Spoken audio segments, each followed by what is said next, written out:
Fala galera, sejam muito bem-vindos ao meu canal. Espero que vocês estejam gostando do conteúdo que a gente tem postado aí.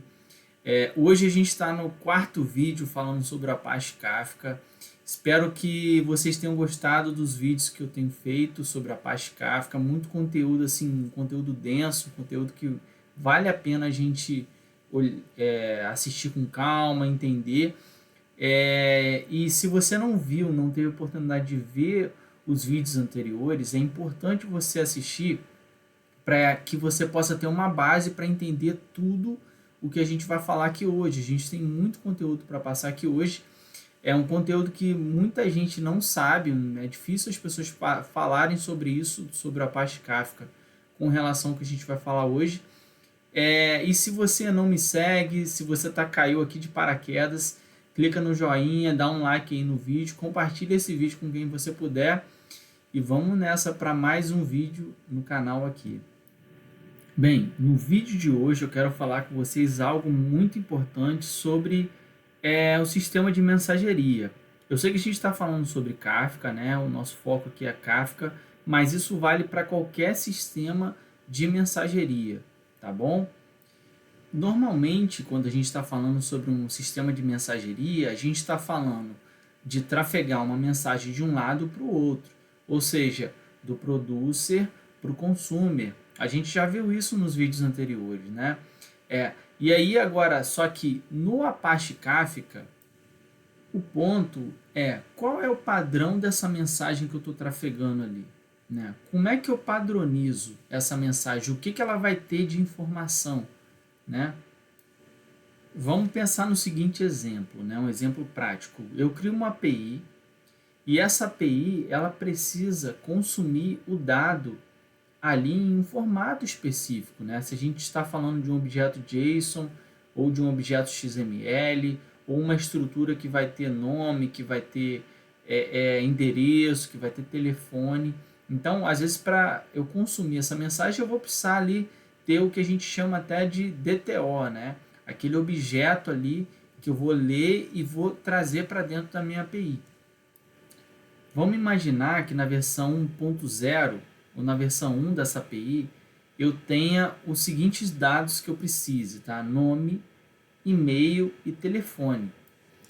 Então eu estou produzindo essas mensagens, então com nome, e-mail e telefone.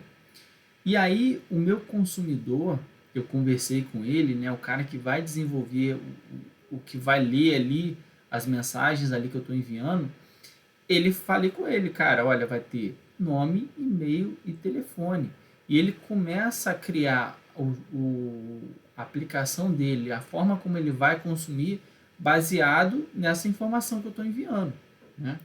E aí, vamos supor que a empresa que eu estou criando, esse produtor, essa API, ela começa a vender para fora também. E aí o formato do telefone, o formato dos dados que eu estou passando ali, de nome, começa a mudar. Vamos supor que agora ele tem que botar também no telefone o mais 55, mais um, os dados compatíveis para eu saber da onde que aquele telefone é. Né? Só que o consumer que esse meu amigo de trabalho desenvolveu ali, o consumidor, para ler esses dados anteriormente, ele não está preparado para receber os dados nesse formato. Então, se eu não levar isso em consideração e começar a processar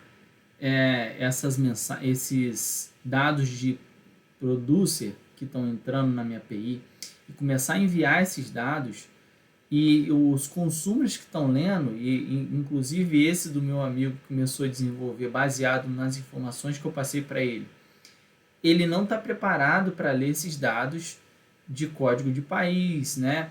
O formato do telefone, de repente o nome ali separado, né? Primeiro nome, o último nome, eu tenho que mudar ali o formato dos dados que eu estou enviando e estou produzindo e estou mandando para a fila. E isso não tem problema, né? Na verdade, a coisa mais comum da gente ter hoje é a gente precisar mudar o dado que eu estou enviando, é precisar alterar alguma coisa, é sofrer alteração e mudanças ali em nossas APIs. Isso é o comum do nosso dia a dia. Qual que é o problema? O contrato que eu fiz com a pessoa que foi desenvolver o consumer foi de boca, né? Eu não tenho um contrato sólido ali para definir que eu preciso mandar os dados num formato específico para ele conseguir ler aqueles dados no formato específico, né? É por isso que a gente versiona as APIs, né? Então, na versão 1, eu vou passar os dados no formato que eu combinei, né? Ali só o nome, o telefone e o e-mail. Na versão 2, eu vou começar a parametrizar e vou falar, olha, no telefone você também tem que me informar o código do país, tá? De repente me passar ali um nome, um sobrenome, outras informações para eu complementar esses dados. Porque quem está lendo daquela versão ali, ele pode quebrar se eu mudar ali. Eu não posso mudar o contrato das informações que eu combinei de trafegar naquela versão. É por isso que hoje em dia é comum a gente rodar alguns testes também para verificar se aquele contrato que a gente tem combinado ali nas versões das APIs, eles estão efetivamente sendo respeitados, né? Vamos supor que a gente passe ali um dado específico como inteiro e a gente, por erro ali, por digitar alguma coisa errada ou por mudar ali o objeto mesmo com necessidade, a gente passe ele para string, coloque entre aspas esse valor que deveria ser inteiro. Isso já é suficiente para quebrar ali a forma com que todos os seus clientes, todos os seus consumidores que utilizam essa API estão ali processando os dados e desenvolvendo as suas aplicações. Agora, como que eu consigo fazer com que o Kafka consiga garantir esse contrato, né? Porque a gente sabe fazer isso nas APIs, a gente já tem ali, tem alguns vídeos inclusive que eu postei sobre como que você desenvolve e faz o design aí da tua API, teu API first, né? Mas como que eu consigo fazer isso pelo Kafka? Para a gente conseguir fazer isso no Kafka, a gente precisa trabalhar com o que a gente chama de Schema Registry, que é essa tela que eu estou compartilhando com vocês. Então, a Confluent, ela tem o que a gente chama aqui de Confluent Schema Registry, tá? E aqui toda a mensagem que você manda, ela tem acoplado nessa mensagem um serializer. Então, ele serializa essa mensagem e manda essa mensagem no padrão para o tópico, tá? Para ele conseguir processar. Só que aqui, além da gente fazer isso, né, dele adicionar esse serializer, a gente vai colocar ali o padrão que a gente vai trafegar, o esquema, né?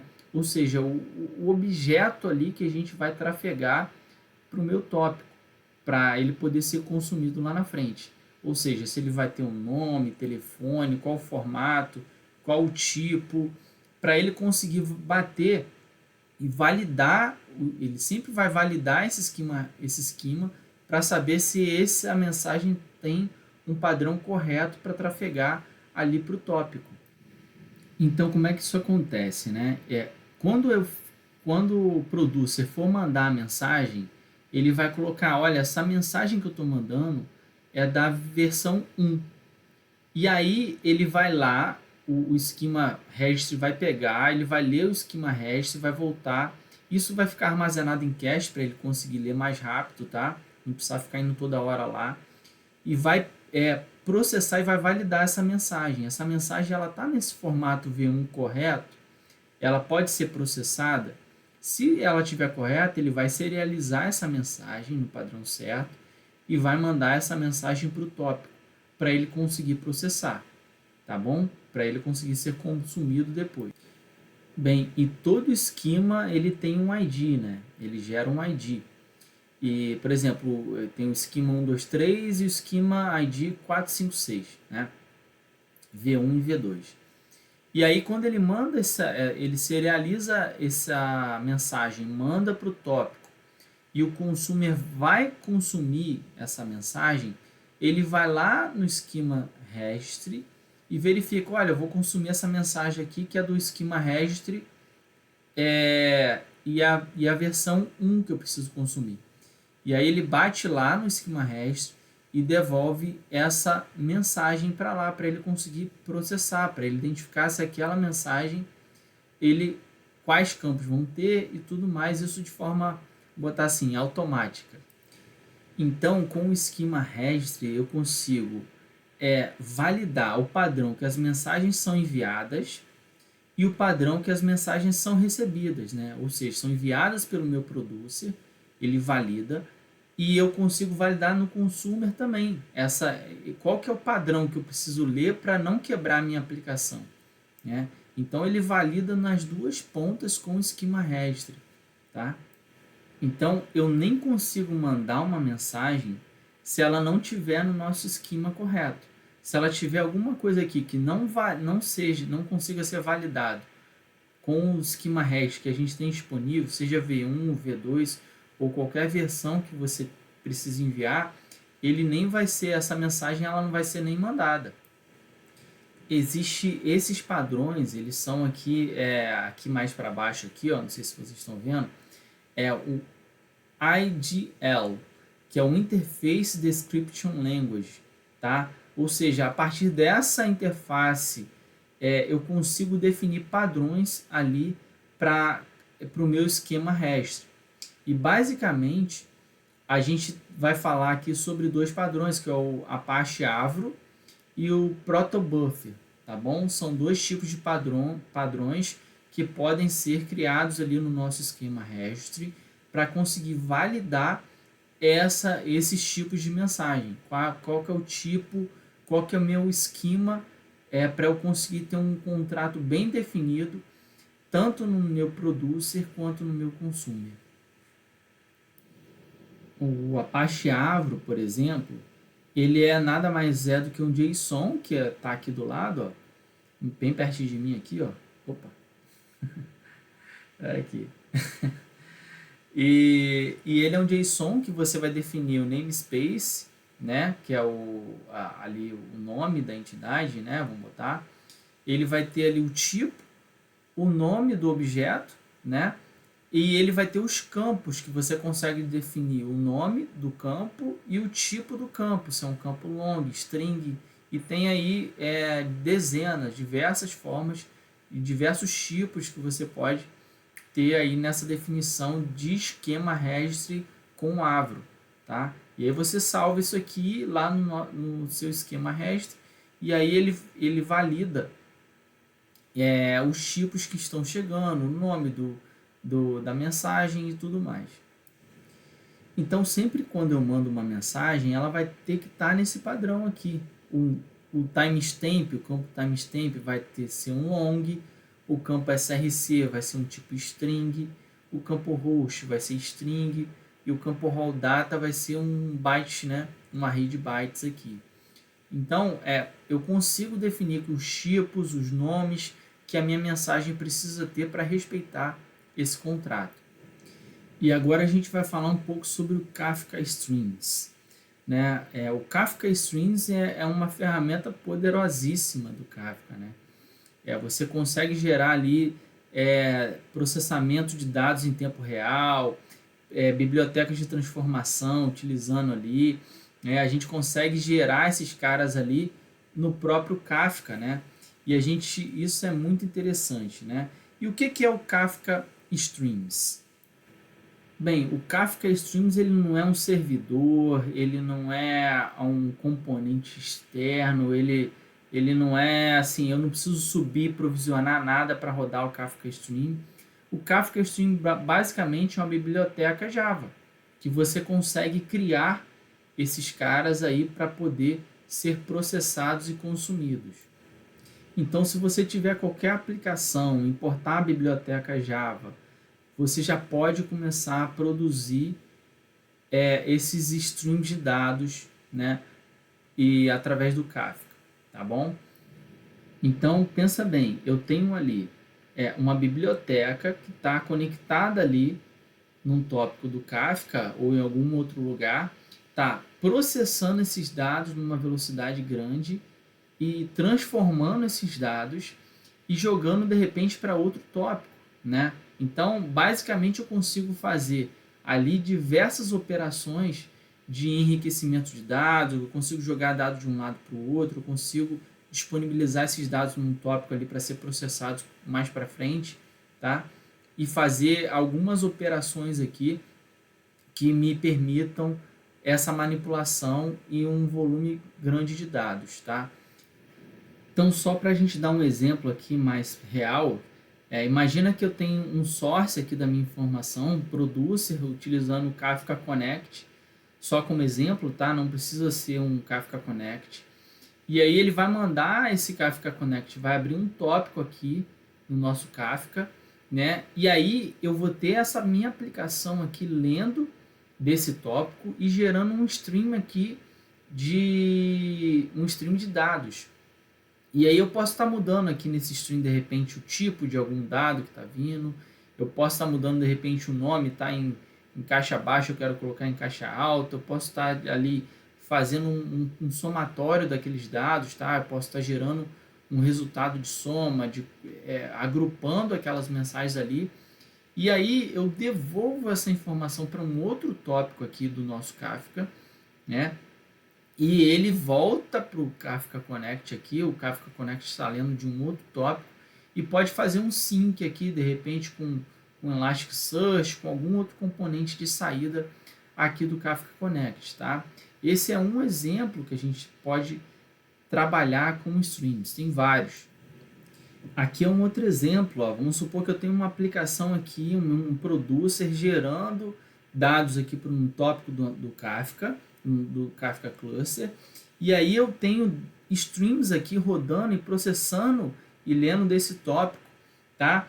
E eles pegando, fazendo conta, sumarizando ali, juntando, enfim, processando esses dados, transformando esses dados e gerando esses dados em um outro tópico, coisas que iriam dar muito trabalho para eu fazer na mão, tá? Eles geram em outro tópico aqui e tem o consumer aqui lendo desses tópicos ali esse novo dado transformado, tá? Isso aqui me economiza muito trabalho, porque eu não preciso fazer isso na unha, tá?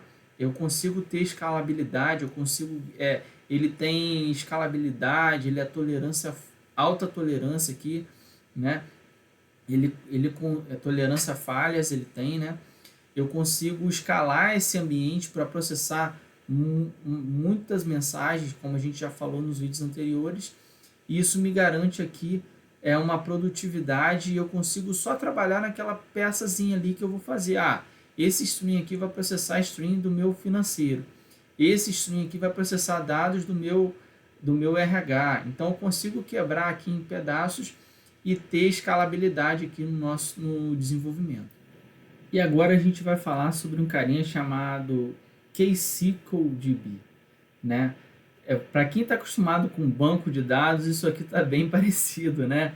Mas é isso mesmo, né? A gente consegue, com o KSQLDB, rodar queries em tópicos. Eu consigo rodar queries em todos os tópicos aqui que eu criar, né? Eu consigo contar, eu consigo gerar saídas desses resultados, dessas queries que eu estou criando aqui para outros lugares, né? Inclusive para outros tópicos que me proporcionam abre um leque de opções aí para a gente criar, desenvolver coisas e só ali com uma query, né? Então, se a gente olhar aqui, ó, na primeira linha aqui, eu consigo criar uma tabela products com um tópico products, né? A gente define ali uma chave ID e a gente define o formato dela, que a gente falou ali atrás, que é o Avro.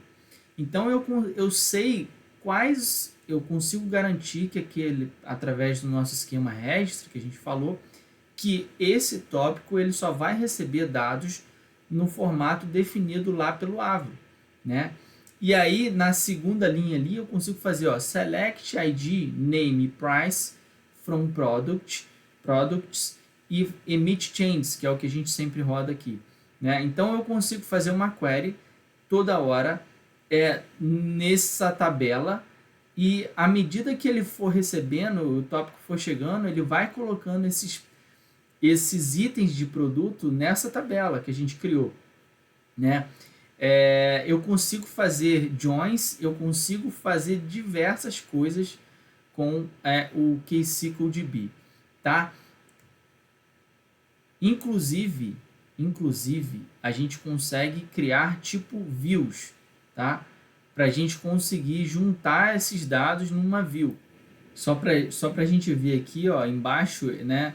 Eu consigo criar uma outra tabela, Create Table Product AVG, com o select da soma do preço dividido pela quantidade, como as AVG, né, o campo que eu estou selecionando, de products. Ou seja, eu consigo ter aqui nessa outra tabela um campo que vai me dar o preço médio do produto que eu estou vendendo em tempo real. Toda vez que chegar um produto no meu tópico, esse produto ele vai para a minha tabela de products, que foi a que a gente criou, e ele vai fazer essa conta aqui de média e vai registrar nessa outra tabela de products AVG. E eu vou conseguir ter a média atualizada dos meus produtos toda hora. Então, se a gente pensar, olha só, gente, ó, o que a gente está falando. Imagina a gente varrer os 3 segmentos aí, né? A gente tem a parte do Kafka Connect, né? Que a gente tem ali vários conectores que podem ler dados de dezenas de lugares. Isso tudo ele manda para o Kafka. A gente consegue processar e tratar esses dados com o Kafka Streams, que é o nosso processamento ali, enriquecer esses dados, alterar, fazer conta de somar, sumarizar esses dados, fazer diversas operações para gerar outros dados, e eu consigo, a partir desse outro tópico, criar tabelas, né, com KSQLDB para exibir esses dados, jogar esses dados aí para uma API e conseguir consumir esses dados. Ou seja, eu faço todo o ciclo de desenvolvimento só com Kafka, praticamente, né? Eu não precisaria aí ter um esforço grande de desenvolver e de integrar, e, enfim, eu consigo fazer todo esse ciclo com throughput, com tolerância a falhas, só com Kafka. E isso integrado com várias ferramentas de integração já preparadas para isso, tá? Isso é impressionante que o Kafka disponibiliza para a gente aí, tá? E aqui para a gente fechar com a cereja do bolo, né? Ou com o que, cara, impressionante isso aqui. Nesse último item aqui, ó, a gente consegue criar uma REST API que vai disponibilizar esses dados, né? Vamos supor que a gente não queira que o nosso cliente conecte direto no nosso Kafka para fazer e ler dessa fila que a gente está criando aqui esses dados de produtos, ou que a gente jogue para uma outra fila esse resultado. A gente consegue simplesmente expor uma REST API para expor o resultado dessa query, dessa média de preço de produto que a gente tem aqui nesse cenário hipotético, é claro. A gente consegue expor qualquer resultado aqui como uma REST API, basicamente criando essas estruturas de dados com KSQLDB, tá? Então, assim, cara, é impressionante o que a gente pode fazer com o Kafka. A gente diminui o nosso nível de ter que ficar codificando e garantindo diversas coisas do nosso processo para ter confiabilidade, e a gente só acopla ali o que é estritamente necessário para a gente ganhar produtividade no nosso processo, e a gente consegue garantir até a atualização. A gente está sempre atualizado ali com essas versões, né? Sem ter tanto trabalho ali para atualizar. Mudou a versão de Java, foi descoberta uma vulnerabilidade e eu preciso atualizar todos os códigos das minhas aplicações, enfim. A gente sabe que para grandes empresas isso é fundamental, essa parte de segurança também. E a gente consegue garantir isso aí de forma bem simples com o Kafka. Então, galera, a gente tem aí, o Kafka tem um portfólio aí, tem muita ferramental para a gente trabalhar, né? A gente vai estar se aprofundando aí nas próximas semanas em alguns tópicos aqui, tentando fazer aulas mais práticas, né? A gente chegou na última aula aí teórica para dar um overview de cabo a rabo aí do Kafka falando assim, tem bastante coisa ainda para ver, gente. Mas cara, é bem interessante, a gente começa a estudar, começa a ler, começa a aprender, o Kafka abre um outro universo aí para a gente começar a trabalhar com stream de dados, com fila, com estrutura de tópico, né, com redundância, com alta disponibilidade. Ele traz diversos assuntos aí que a gente está sempre buscando nas nossas aplicações, tá? Espero que vocês tenham gostado mesmo, fiz com bastante carinho essas aulas, deu bastante trabalho, mas aprendi também muito, né? Quando a gente está passando aqui o conteúdo, a gente aprende. E espero vocês no próximo vídeo. Se você não deu joinha, dá o joinha aí, clica no sininho para me seguir aí no canal. E tamo junto, galera. Até o próximo vídeo. Fiquem com Deus. Um abraço, galera. Valeu!